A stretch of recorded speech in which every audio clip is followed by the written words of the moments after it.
In this lecture, you are going to see the ratio of home pages in search results.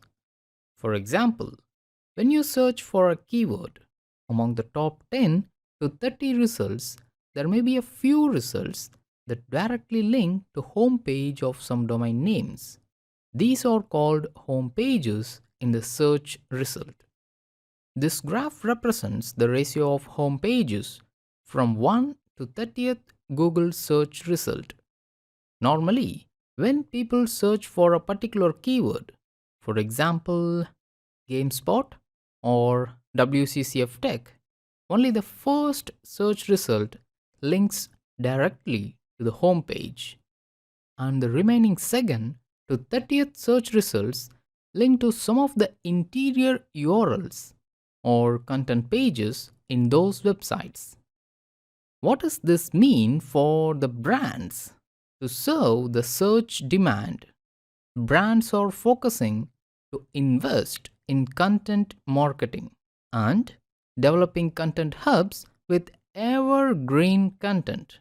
This is paying dividends for the brands to identify themselves as knowledge centers, to serve best user experience to their users, and to direct them to these most relevant content pages.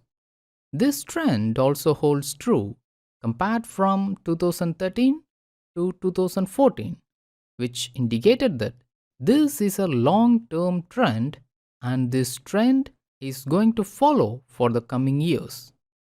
Also, this is in line with Google's development and endeavors to direct the user to the best page on every site. That is, directly to the page that has the answer for the user's search terms. Before moving further, I wish to make you clear about the difference between subdomains and directories.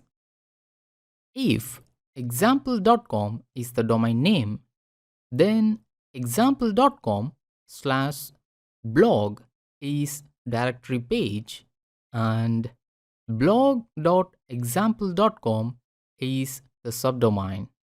The proportion of home pages ranking in lower positions has significantly decreased in 2015.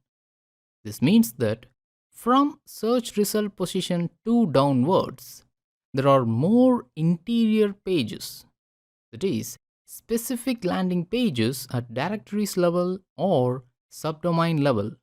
So, what is the final inference from this graph? Approximately 90% of the search results with rankings 2 to 30 are interior pages, and they are not the home page. On the other hand, 30% of the URLs listed in position 1 are the home page to the domains. Now, what's next? Many of you might have a question. If I buy a domain with .com extension, will I get a boost in search ranking? Let's discuss the answer in the next lecture.